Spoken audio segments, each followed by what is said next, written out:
No one can deny that America is in the midst of a major health crisis in the fight against addiction. According to the Center for Disease Control, deaths from opioid overdoses have quadrupled since 1999. Thank you for joining us today, Saturday, June 26, 2021, live on It's Your World. My name is Sarah Dash. Sarah Dash. It's your world. It's your world. It's your world. It's your world. It's your world. It's your world. It's your world. It's your world. Sarah Dash. It's your world. It's your world. It's your world. Sarah Dash. Good afternoon, good evening, this wonderful Saturday. Welcome to It's Your World. My name is Sarah Dash. Today, our guest, Christine Celius, who is an LPN out of the Chester, Chester, Pennsylvania area, and Saha Owen, based out of Atlanta, Georgia, are both here to speak to us today on the stigma around substance abuse. Christine Celius works as an LPN, and we would like her to introduce herself and tell us on what it is that you do, Christine, and why it is that you chose substance abuse. So, Christine, let's get started with you first. Can you hear us? You can Yes, I unmute. can. Can you hear me? Yeah, I can hear you. Okay. Hey, how you doing? I'm doing good. And thank you very much for inviting me on your show, Sarah.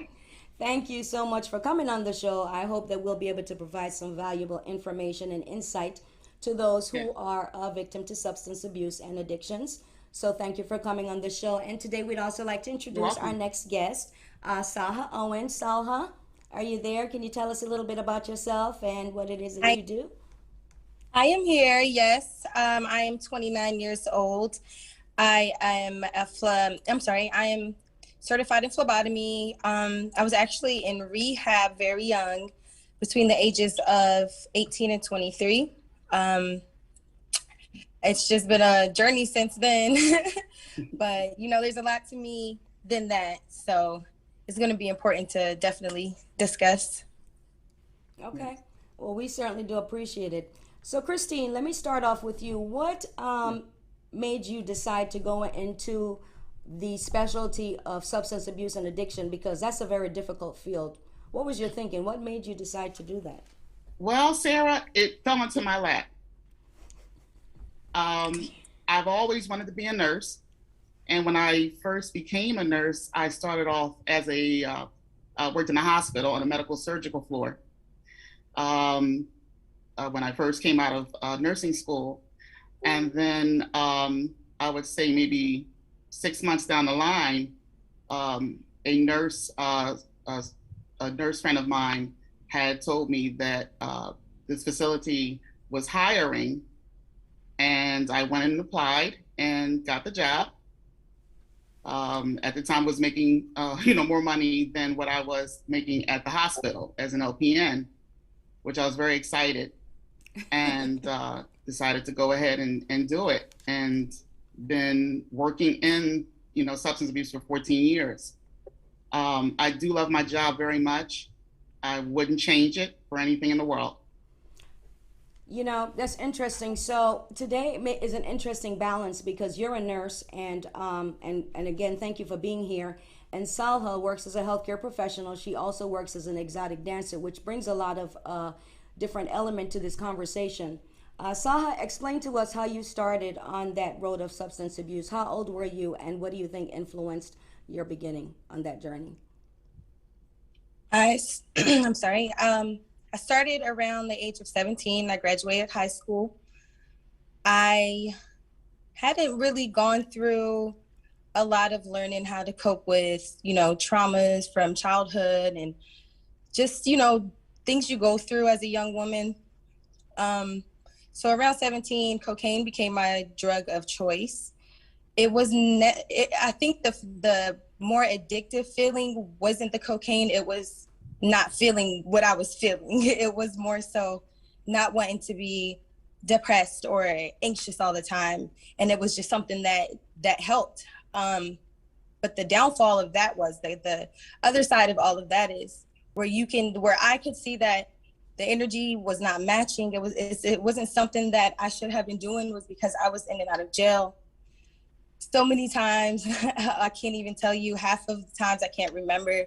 I had been in car accidents that I didn't remember, waking up in car wrecks. You know, I've lost friends. Sorry, it's kind of hard to talk about, but it's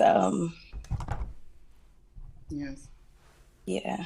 Yeah. I understand. It's just something that you really have to be okay with being human. Is what it really comes down to. You have to be okay with the feelings, being uncomfortable. And life is hard. It is very hard. Nobody ever said it would be easy. But the problem is we are, at least, you know, in our generation, we grew up with thinking we had coping mechanisms. So when we got into the real world, you know, you get out of high school or you get out of college, and now you're hit with real life problems, and you're not even responding the way that you felt like you should, if that makes any sense. So that's very important that you say that, because Christine, as a nurse, I'm sure that when people like Salha, what was your thinking when you saw, because at this point she was in high school, so you're working as a substance abuse nurse, and you see someone, you know, of you know, her age, and you see how vulnerable they are. How do you feel? How does that make you feel? And well, I'll let you answer that first. Well, it touches my heart so much, Sarah, because and actually I worked with females who had traumatic experiences from childhood, you know, through adulthood, and then turned to using, you know, cocaine, heroin, Xanax, you know, things like that, to, I would say, kill the pain of what they've been going through. Yeah. And what they have to understand too is that that's a Band-Aid, basically. You know, we're human, and we're here basically with the pain that we do experience in life. I mean, this is something we have to experience. There's nothing that can, you know, especially drugs, to cover that up, you know. And I know I've talked to many of my patients about that, you know, and, you know, had a lot of, horrible stories that they told me, you know, nightmares of what they went through. And, you know, I'm so sorry, you know, like I said, to hear that about, you know, what you went through, Salha. So Salha. Yes. Salha, how did you get access to the drugs? I mean, if you're in high school, how did you get access to it? You know, cocaine is not just something you can get down the street. Marijuana maybe, but cocaine, you have to have a little bit more of an inside connection. So let's move to Salha. I wanted to hear your response on how in high school were you able to access that type of a drug? Hello, can you hear me? Yeah, I can. Did you hear my question? Well, yes, I did. Okay. I didn't start using until the summer after high school. I actually I had a weed dealer that was down the street from where we lived. But he was older. He was in his 50s. And, you know, when I think about that, when I get older, you know, I was so young, and it's like, that was the first person to give me the drug. Yeah, I think he was about 55. And I actually went to pick up weed, and I was just, I've always been curious my whole life, maybe for the wrong things, definitely. But I was just a curious person. I was always that, well, just try it. Just, you know, maybe try it one time. That was actually how that happened. And that was, I graduated in May of 2009. That was August of 2009. And from there, it was just downhill. It was downhill. But as an adult, you know, I've grown a lot. And now I'm not that, you know, in my 50s, but as an adult, I'm a grown woman. I couldn't imagine doing that to selling that type of drug to somebody that was 15, 16, 17. You know what I'm saying? That it's just not appropriate. I'm not saying that it's completely his fault. It was definitely my decision. But there was a lot of pain that I didn't understand, that I was trying to escape from. And from that first moment, it took all of that away. I had been smoking weed, but weed to me is just, marijuana is, it's Do you think normal. marijuana is a gateway? Do you think marijuana is a gateway drug to cocaine, or you think that was just based off of curiosity? No, I think that you're going to do what you want. There's some people who jump straight into heroin that I know. Mm-hmm. There's people who jump straight into crack. Yeah. There's some people, a lot of people don't understand that addiction is actually genetic. If you had a great grandfather who was an alcoholic, and then let's just say you had a grandmother who liked to smoke cigarettes, she was addicted to tobacco, you still have those genes. It's just like addiction is a mental disorder. It's just like schizophrenia or bipolar. It's just a different form of a mental disorder, and it's genetic, just like schizophrenia and just like bipolar disorder. Mm-hmm. So, and a lot of people don't know that, and that wasn't even anything that I learned until I went to rehab. Mm-hmm. I thought that it was only environmental. I thought that addiction was only environmental. That it was if you made that choice, you made that choice. But there were things, and I'm going to be honest, there were other drugs I tried that I was just like, okay, no. Mm-hmm. Because it's what your brain is responding to. It doesn't have to, you can say that heroin is just as addictive as cocaine, but then you got the heroin user who chooses, you would have a person choose cocaine over heroin because of how their brain is reacting to it. Mm-hmm. I've tried meth before, one time in my life, and I will never in my entire life touch that again. It was the worst experience I have ever had in my life. But you see what I'm saying? It's all about your brain chemistry. It's what your pain body is telling you feels better. It's what that traumatized part of you're not even conscious in your own body anymore because you're full of so much negativity and so much pain. So your energy field can't even flourish to try to go in the opposite direction because the dominant energy is so dark. And when you do whatever you're trying to figure out things, it's like, okay, well, let me pop this pill. Oh, that didn't work. Let me do this. Oh, that didn't work. Let me try this. And it's like, oh, ding, ding, ding, ding. Oh, that's the one. So what made you hit rock bottom? What actually took you to the bottom? Cocaine. It was just continuously doing it, not learning my lessons, not seeing, and I'm a very spiritual person. And that is the biggest thing that got me out of, or I'm sorry, I don't want to say out of, because you can never not be an addict. You can always just be in recovery.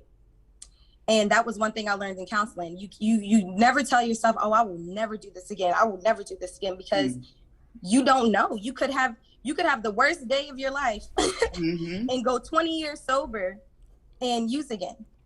You see what I'm saying? So I'm always going to be in recovery. That's definitely something understood. But because I was raised in a spiritual environment, I did get lost along the way. That's something I feel like everybody has to go through. It might not always be drugs. Sometimes it could be sex addicts, or it's something completely different, anything.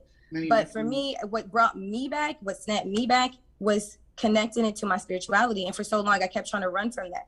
I wasn't taking the signs, and signs come in my life very clearly. It's like very in my face. And when you're ignoring what your universe or your God or whoever it is you believe in, the good energy with that light source is trying to tell you, when you're continuously ignoring those signs, it's going to get worse and worse and worse until you're in a position to where you have no choice but to sit there, think about, you see what I'm saying? I was in jail for almost 60 days. And that was I had to sit there, and I really had to, I'm withdrawing, and I'm, I going through all these things that I didn't experience because I had never made the choice. I didn't make the choice to do it. I was pushed to make that choice. I was pushed to be in the position to have to sit there, to have to think, and to make the decision. When you leave here, what do you want to do? What road? You see where this road can take you. I had overdosed 2 times at that point and didn't die. So when you start to really realize, like, yes. Well, Christine, it's okay. What does it, when you have patients like Saha was previously, that comes into the facility, and you clearly are following the directions of the provider. Yes. Most of what you do is basically assess the patient. Tell us of a normal day when a patient comes in. When Saha was admitted into your institution, what does a normal day look like from your sense of responsibility? Well, basically, when the patient first comes to our facility, they meet our admissions department first. with the admissions department. They assess them, get all of their insurance information, things like that together before they come down to meet our nursing department. Then they meet us, we assess them. We also, ask, questions in reference to their usage, their frequency of their drug of choices, the last time they used. And a lot of times we ask, the last time they used, due to the fact that we have to know, because there's patients that come in using heroin, any type of opiates or alcohol, in which they have to detox off of. And we have to know exactly, when was the last time they used. So we know, the doctor know how to medicate them or when to start the medication or what have you. So what from about that situation? I'm sorry. What you just stated? What about patients who who became addicted to opioids simply because they were provided by providers? So I think the misconcept around substance abuse and addiction is that it is always heralded in some Black community, that only Black people are addicted to drugs, that only Black people get drugs, when basically the statistics speak to a very mixed with Caucasians leading the statistics in addiction to opioid usage, especially from those who have been prescribed by physicians. I mean, you may not be addicted to anything, and all it takes is one car accident or one accident injury or correct. Or the pain is excruciating, and they're asking, they're getting this, Oxycontins or Percocets or what have you from the doctor, and it's easy to get hooked. I've seen many patients that have come through, who stated that no, this hasn't started from the street. This came from me having a car accident. I I injured my back. Things like that. So, it's not all, like you said, just, in the ghetto, this is where, this is where it's happening at. No, it's all over. It doesn't, doesn't discriminate. So Salha, what do you feel about what Christine just said? You more than likely dealt with a diverse distribution population in the county where you live. What about the people your age? I mean, the people who were around you at the time you were doing this, how did their life turn out, or what were, some of the consequences? Because I'm sure you didn't do it by yourself. And this is basically to show parents that, sometimes your friends that you keep are those who they think are, stellar friends because they have a certain financial status in the community. Really doesn't matter, because typically most of those with financial status in the community really have more access due to the fact that they have more financial capabilities to get it. Right. So Saha, speak to us of that. What were the types of people that you hung around? Who were the kinds of people that you were around, and what happened to these people as well? They were people just like me. That's why we were always together.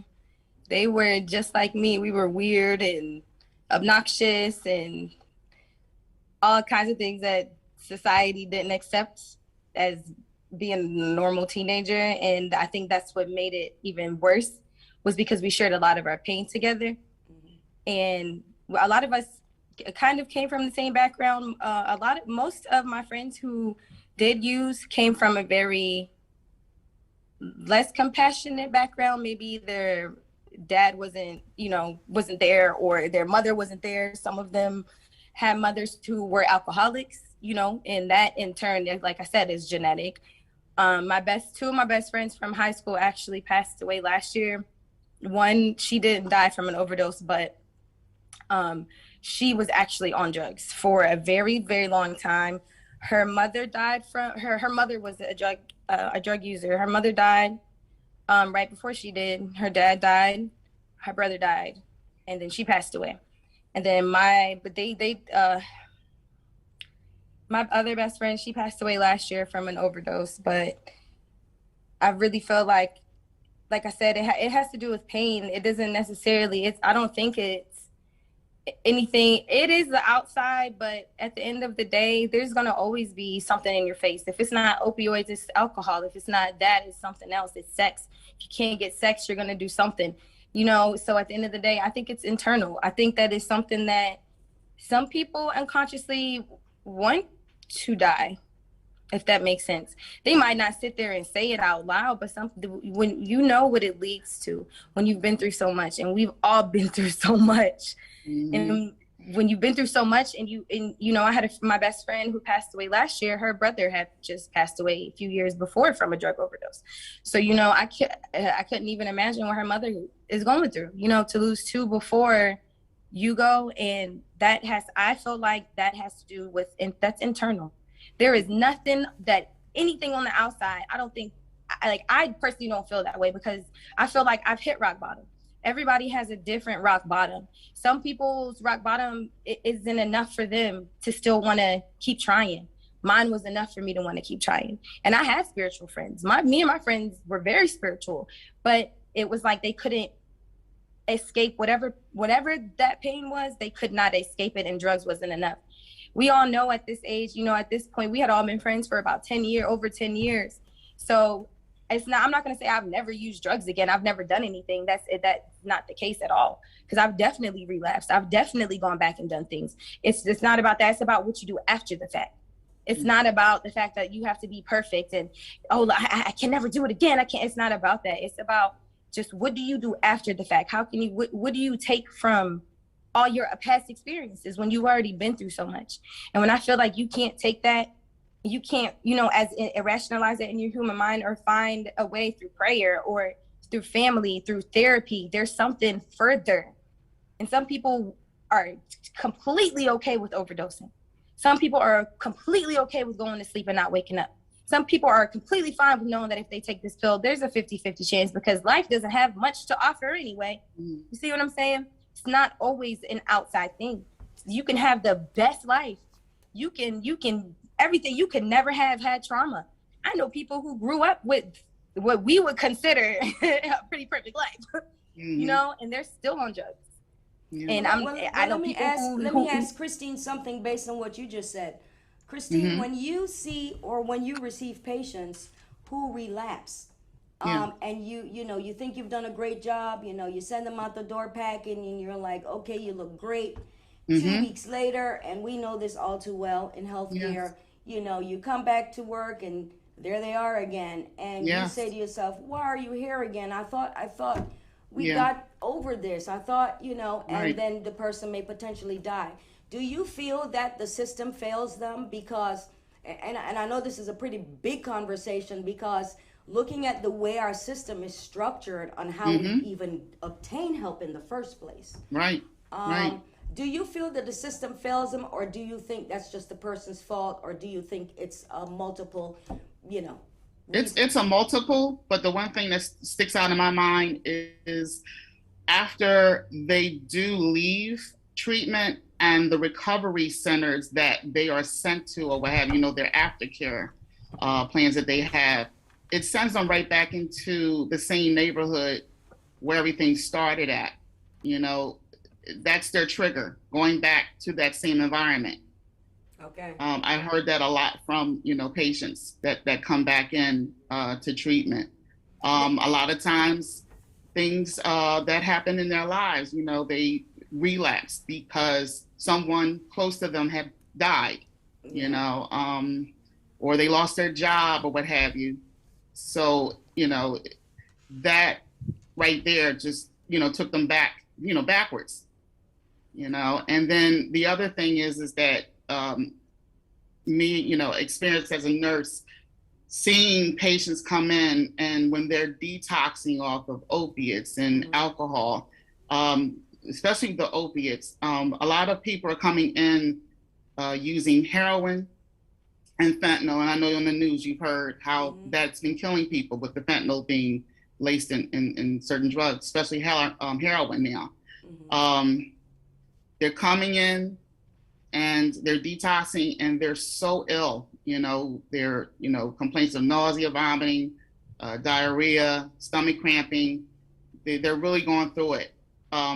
It doesn't, give them a danger as far as dying from that, but it's just that I look at them and I'm like, are you learning anything from this, alcoholics. Now they can die because of the fact that when they're coming off of alcohol, they can have seizures, and Mhm. they can die. So like sometimes a typical day at my job can be someone having a seizure, and we have to send them off to the hospital by way of 911, or someone ODing, and we have to pull out the Narcan and try to bring them back to life, and send them to the hospital and get them back, into treatment again after they do that. So it's a lot that I've, seen in the past 14 years When I of think working in about substance abuse. It abuse, breaks your heart, right? especially when it's young people. When I think about substance abuse and the environment that you work in and I've worked in as well, I always wondered why it is that in that particular area of specialty, it's always substandard care or nurses who don't care. And I'm not saying that nurses don't typically. I'm in the healthcare field. I'm all about the healthcare professional. But I know for certain that I've worked in many places in which I felt nurses should just not have been there. They should never have been a nurse. I seen the way they've mishandled people who are addicted, people who are poor, people who are black, people who are disadvantaged. And then I've also worked in white facilities in which they have the best in terms of rehab, the best nurses, the best education, the best everything. How do you feel working in an environment where you know that they can actually leverage this and they don't, and you have to deal with this every day? I mean, how do you feel about that? I feel very bad about it. I know one thing myself. I'm a very compassionate person. I love everyone. Do you doesn't matter think there's some race, nurses color, that do you creed. think there's some nurses that shouldn't be working in your field? Because I know I've seen them. Yeah, I just well, want to hear your views. yeah. As far as if you have that feeling, that negative feeling about people, you shouldn't be in this field. Not at all. So basically, what you're saying is, if someone feels derogatory towards the person, you're an addict. Yeah. You're just an addict to me. Yeah. This is not the field. Right. Because Yeah. I've seen, and I mean, it's even been reported in statistics in substance Oh, yeah. abuse, even as well as like mental health. Yeah. How nurses are angry or how they're Yeah. abusive or how, Yeah.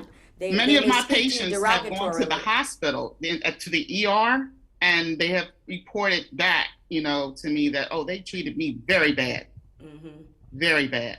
Why do you think that is? You think it's because of the stigma around Yeah. substance abuse? How is it that no one has that stigma around sex addiction or that around alcohol, which I mean, my God, kills so many people every day. But the Yeah, minute you say absolutely. substance abuse, which Yeah. typically anybody can abuse substances because of any situation, as we just stated, it could be from a personal choice or it could be Yeah. from an injury. Yeah. So you have many ways in which that leads you to the pathway of that. Yeah. Now, what about patients who you see are, moving towards the journey of transition, but they still have to take medication? Let's say, for example, heroin addicts, and how a heroin addict is even weaned from heroin. It's like Yeah. you have to give a drug to help To them get to off of get it. off of a drug. That's right. And I know they go through a really bad withdrawal, really bad withdrawal symptoms, and then you Yeah. see them again, and you're like this feeling the same way again. What did you learn from the experience? I mean, you went through the vomiting, you went through the trembling, Yes. you went through the tremors.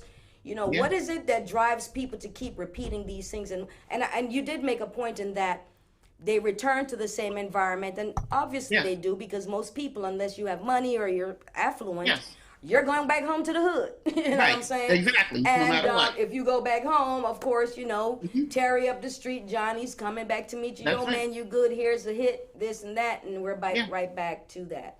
What about the parents? What is it about our parents that they fail to understand how to recognize or manage their children, or any person in the family that may suffer from substance abuse? Well, I know parents need to pay more attention to their children.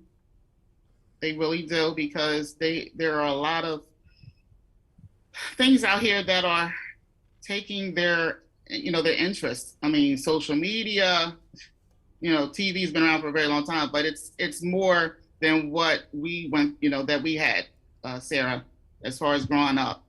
I'm scared for my grandchildren, It's a lot of, a lot of negative things that are shown to our children. And we as parents have to be there, to be close to them, to teach them, because it's like, TV or what have you is teaching them instead of us. And they're teaching them negative things instead of the positive things. So that's one thing I can say. I wanted to pause for that moment to bring up a very important thing, which is that for those of you who are currently watching this broadcast and do not know, Salha Owen is my daughter. She is my daughter. Yes, I wanted to withhold that a little bit because, Salha, what number are you? What do you mean? Oh, number 5. Number I 5. got 7 kids. Okay, yeah, she's number 5. And I just want to let everybody know that Salha's my daughter. And the reason that you said that about parents made me want to interject because, and that will be another show that we will have, because there was no way when I looked at my daughter that I was able to tell she was addicted. Now, I did have one of my daughters come to me and say, hey, did you know that she's addicted to cocaine? And I'm like, hell nah, you're impossible. She's just having fun and she's going through her little stuff. So I never related what she was doing until it was too late, until her behavior really got over the edge and she started to get destructive and that kind of thing. So I didn't know as a parent how to relate to that. By the time she got to where she was, it was too late. So that's why we have these shows, because typically from the generation I come from, our parents never spoke to us about a lot of personal things. They kept things very close to their chest, and they kept secrets, and we had parents who probably were, even some of them, secretly substance abusers or alcoholics or whatever the case may be. So now we have children, and now our children may experience some dysfunction. We don't recognize it. We don't know how to manage it. And we don't know what to do with it. And other than the courts or something saying, okay, you have to pay $10,000 in, drug addiction maintenance fees and, to help this child, which is a whole nother story, because if you don't have the money, there goes you and I.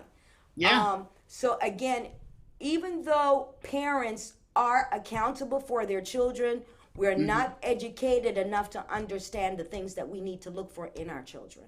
Our children are very elusive. They lie, they deceive. You'll ask them what's going on. Oh, everything's all good. What you doing with your friend? Oh, we're not doing anything. They're good at covering things. So you basically, in this day and time, have to become a detective.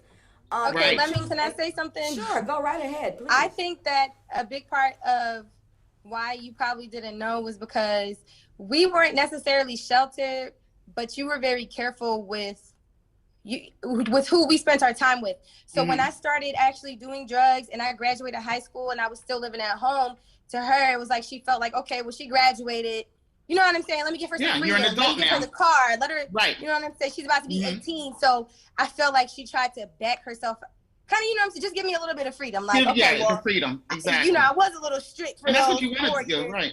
And I feel like that's probably, that is the only thing that I could think of, because like she said, you don't, when you have kids, they're your children, and it's not like she was never around. So she was there. She was definitely there. So I think that's what it comes down to. I think it's just the fact that there were times where she was really hard on me in high school, where it was like, no, you're not going to the football games for the whole season. When you get your grades up, when you get to this, you know what I'm saying? And I felt like, because I did, like in her mind, okay, well, she got to that milestone. Okay, let me go ahead and give her a little bit of leeway. And I was never home the whole summer. She would text my phone like, hey, you're alive, you okay? And I'm like, yeah, I'm at so-and-so's place. And she's like, okay, whatever. See, just let me know you're alive. Let me know you're, just check in. And that's what it was. So by the time that she actually, like 2 months would pass by and I maybe came home, like, a couple times or whatever, I probably was hanging out with my friends and stuff. So it's like, you don't really see the change until the drasticness is complete. It's like, it's like, wait a second. You're looking at pictures from summer, you're like, you were 130 pounds, just looking at me by the time, like, kind of winter's coming around. You're like, wait a minute. Yeah. Because that's what happens. The holidays come around. I went to college. After the summertime, I stayed on campus. So, it was like, okay, I'll see her when I come home, and then everybody was doing their own thing. And so it wasn't like she saw me every single day when I first started using. It was something that when the holidays came and I came home for Thanksgiving and everybody's looking at me like, what happened? But to them, Right. even still, everybody thought it was stress from college, or you know what I mean? Right, Because right. they're like, nah, Saha would never do that. Saha would she's not that type of person, and that's the truth though. That's how you know that you're in a dark place when you let something take over you, because you know that you're not even that type of person to allow Mhm. yourself to even get in that position. Mhm. So I don't So necessarily think that Saha, sometimes. let me ask you a question. What do you think that some parents should look for if they're trying to determine if their kids are, basically indulging in drugs? Because people may mistake certain things, especially when your kids are growing. You're thinking, oh, you're just going through growing pains. Oh, you're I just being. think that What are some I of the think- things you think parents should look out for? I think it just depends on your relationship with your child. If you know that you have a certain relationship with that child to where you know that like she'll come to you or he'll come to you for when things get real hard, and then you notice that starts to change. You know what I mean? Like if you don't necessarily have to be best friends, because it doesn't. You're still a parent. So when you start to realize the littlest things, it's like, wow, I remember when, she would get dumped by her boyfriend and she'd be crying for 4 days, and it's like she just got dumped by her boyfriend and she got another boyfriend. Like, Yeah. it's like things like just little things like that. But Mhm. when you start to realize that your child is being more secretive, and when your child is being mysterious, that's something that sometimes it's not even as hard as drugs, but you'll know when it's different from weed, because they'll start to lose weight, the hair will start to thin out, start breaking out more. You know what I mean? The attitude is completely off of it. Just very destructive, very, very, it's almost kind of devilish in a way. And that's why I speak big on addiction with energy, because that's something that people have to stop skipping over. Yeah. It's energy. That's a dark energy force. That's a dark energy source. Just like you have Allah and Jesus and God, that's your light source. When you're going to drugs to feel better, that's your dark source. So when you know what I mean? It's something that people have to understand. You have to have an understanding. And that's another thing that I feel like should be in rehabs, counselings and stuff. They don't teach that. They don't tell you that. That was a one-on-one. Had the same counselor for 4 years. And we had one-on-one conversations about that, because they felt like it was too much for the group. And I don't agree with that. I don't agree with that. I feel like if it's not religious, if it's something that's purely based off of intention and energy, it is something that needs to be talked about, because that is literally that's the whole foundation of it. It's just like when you just, like I said, it's genetic, which means it's already in you, which means it's energy, which means you have to do something with it, or it's going to fester and it's going to turn into something. So And let me people ask, have to so let me ask understand. Christine, Can I throw something out about there? that. Christine, Yes, we were ma'am. talking about that earlier on, about that training and education. Yeah. Can I- Go ahead and expand on that for me. I got some. I just wanted to throw out some signs and symptoms of Okay. drug abuse. Absolutely. Let me throw some things out there, so people can look at and they can understand if that is something that they see that's happening with their child or their loved one. Okay. Increased energy and restlessness, irritability, anxiety, paranoia, confusing delusions, hallucinations, dilated pupils, rapid or rambling speech, behavior changes, aggressions, and again, like you said, weight loss.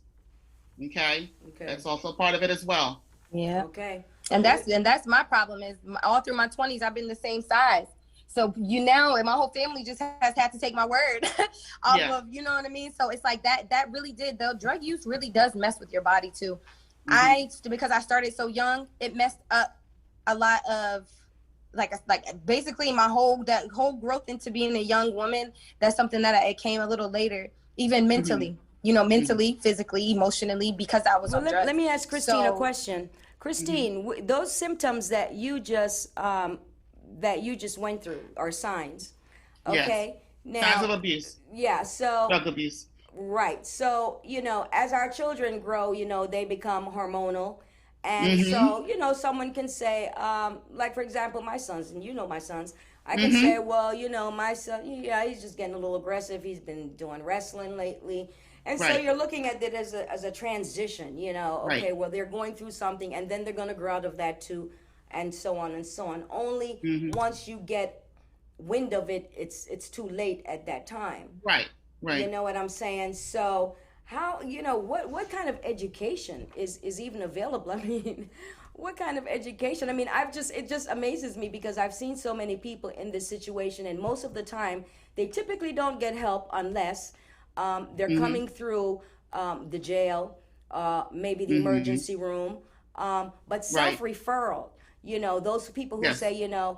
I am a drug addict and I really do need to go to a facility, but I don't have any insurance. Then you have to start down that pathway of Mm-hmm. obtaining state health care State or insurance, county. Yeah. right, in order to get Yes. that. Now, suppose Yes. someone doesn't meet the criteria for free health care. What happens? Usually, as far as what I've seen, here in Delaware County, they do have um, funding for patients who are seeking treatment.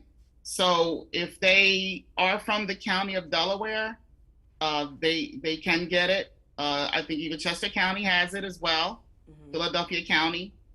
They just have to apply. Um, and then you have, people who are on welfare or Medicaid. They also have the behavior aspect of getting that insurance to be able to get treated as well. So what about if a parent, is home and their child ODs? A lot of time they may not even know it's a OD. They may think they are having some kind of physiological, Mm, reaction to something, some other symptom. mm. How can you tell when someone is OD'd, and what can you do when someone ODs? Well, the first thing is that when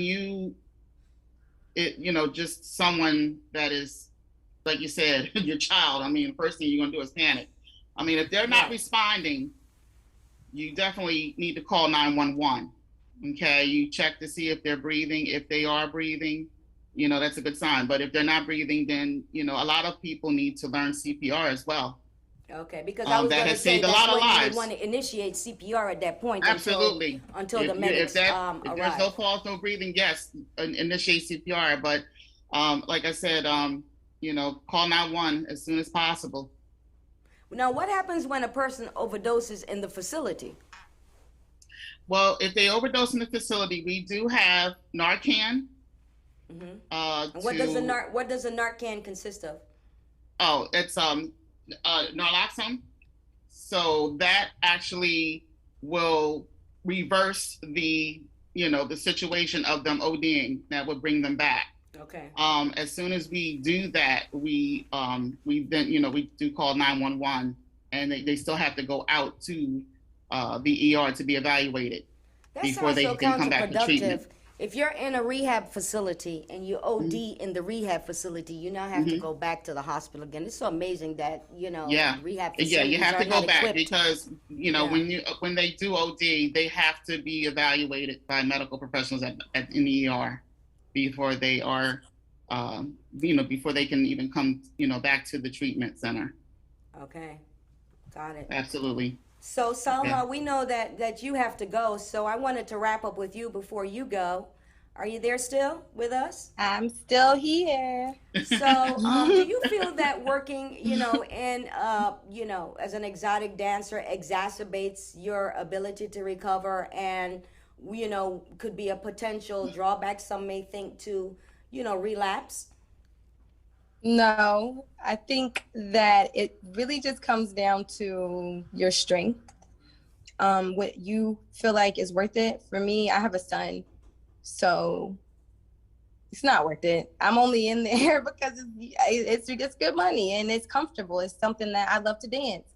So why not, make money doing it? I'm not gonna let what other people bring around me affect what I can get out of that experience.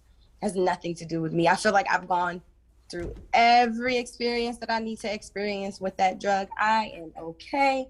Have you gotten additional? Have you like I received said, it's about the additional strength. help? Have you I'm sorry? received additional help, such as counseling, therapy, Yep. psychiatric treatment? I What things have you received that has been helpful to you that you feel would be helpful to someone else who might have walked that path or is currently in that situation? I think that people have to understand the effects that drug use has on you after when you're in recovery. And for me, I have anxiety. It gave me, like I said, because I started so young, it affected a lot of my, just my brain growing, and I have really bad anxiety. So for that, I have to go to counseling. I am actually on anxiety medication, and it helps. It keeps me from wanting to use drugs. I do have, a drink every now and again. But that's just normal. I'm a mom. It's gonna happen. Would you advise a lot of people who have even gone through the path of recovery to continue to maybe maintain some type of counseling or therapy Yes, even after the definitely. fact? Definitely, To help definitely. establish And I that think coping that mechanism? I think that is one of the things that my friends who did pass away, a lot of them never did receive professional help. If they did, they only went for maybe a few sessions. And I feel like it's just important to know your brain. It's important to know how far you can go. Like I said, you have to believe in something bigger than yourself. And that's what it comes down to. You have to know that there's something bigger than you, whether it's fate or destiny or whatever. And I think that is a big mistake that a lot of people don't do, because the years that I wasn't in counseling after I had left rehab was really hard. It was really hard. I relapsed. I was in a very toxic relationship. I was with her for 4 years. I do not talk to her anymore. I'm not, there's a lot of things that come with that. And that was my first mistake, was thinking that I was healed, or that because, okay, well, I did it for this long, but when you think that you love somebody, or I don't even want to call it love, when you still have that codependency in you because you've quit the drug, now you've put that, you've replaced that now with something else. And that's where it messed me up. Now it's like, okay, well, before I did the drug for curiosity and to numb myself out, now it's like there wasn't even a reason. And that's when you start to realize this is just a habit. This is just a pattern. This is just, you have to stay conscious.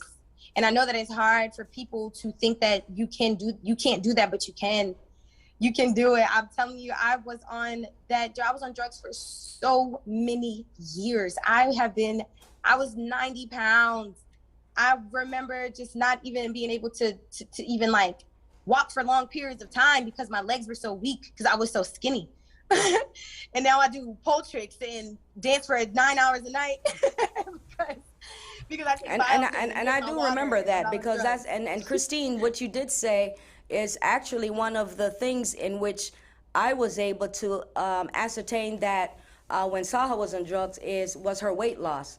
Even though other people told me, that she was, I certainly didn't believe it, and I was like, why are they picking on her? They just are jealous of her creative spirit, and she just likes to party, and she's just a free spirit, and they're just thinking that. So I was in total denial, but probably because I didn't know what to look for. But Christine, you did make an important point, is once I started to see that significant weight loss, and then I started to see her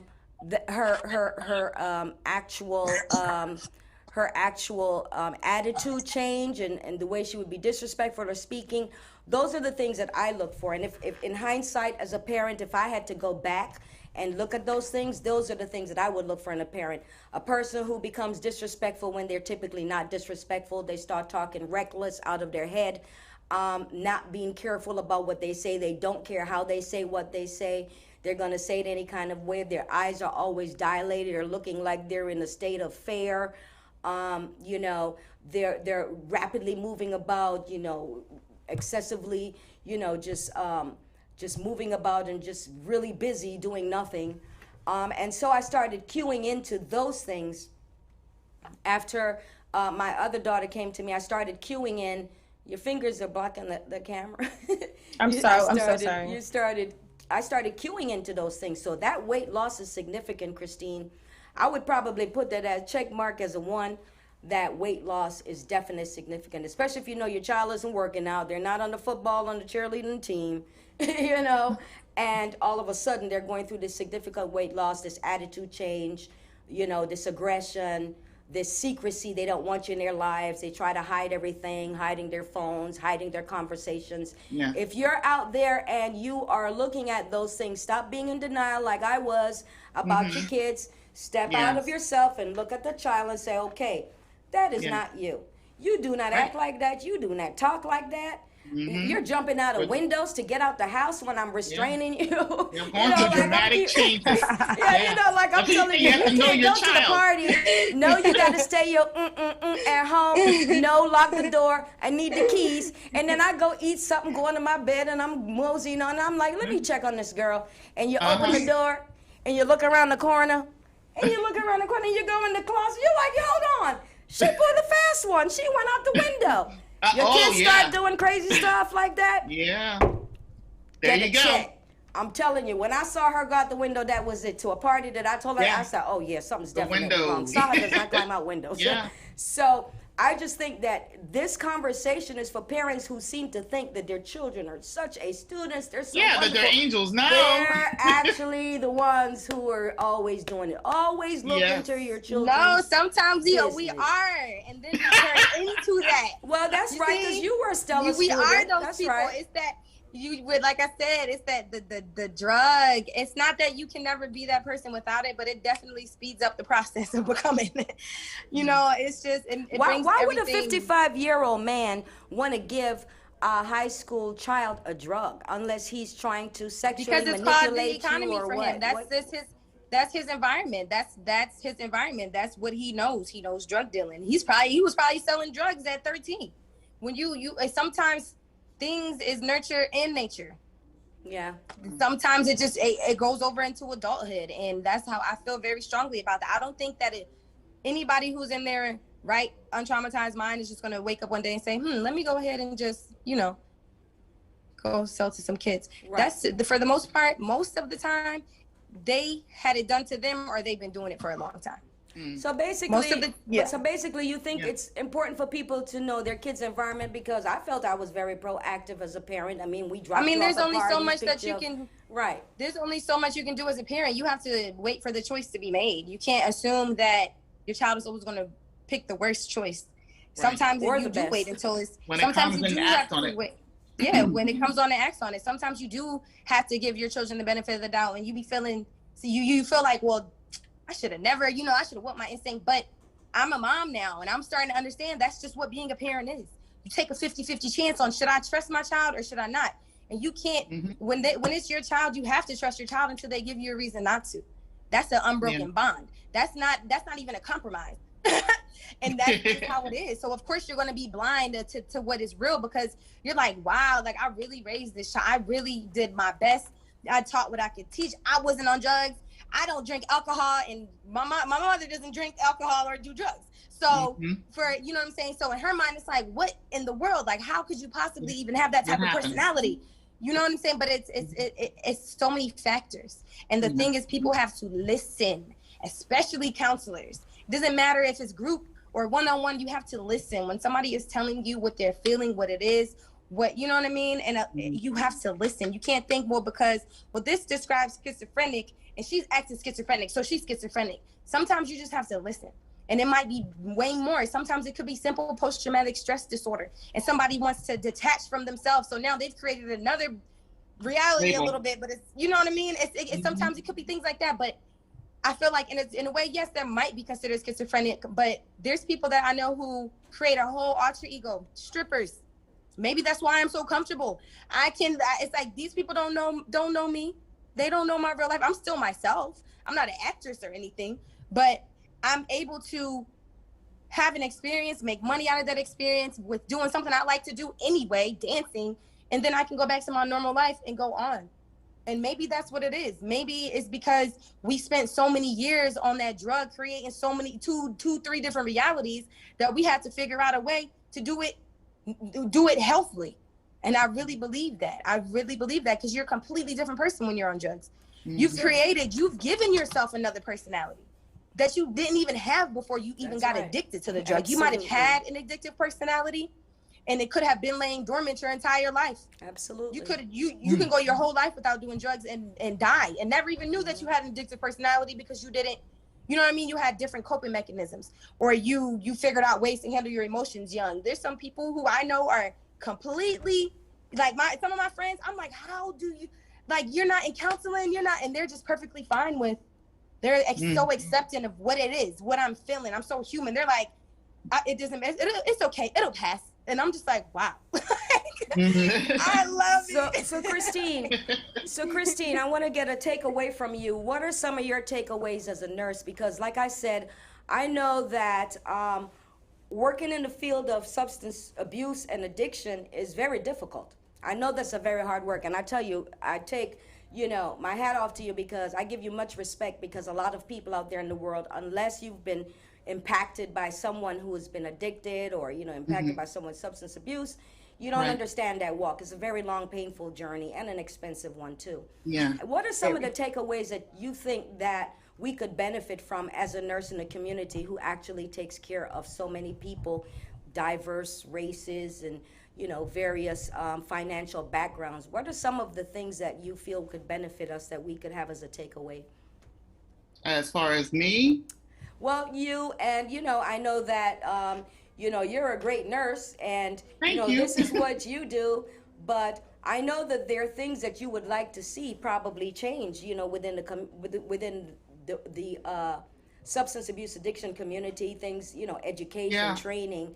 Nurses to me seem like they need additional training, just like cops I feel need training around managing mental health patients. I mean, it's totally inexcusable to shoot a person 20 times simply because they don't have training. So what are some of those takeaways that you feel that you can tell us that could better your environment, such as training and education? I would say, because of the patients that we do have, now these patients, they come in because they're sick, they're very irritable.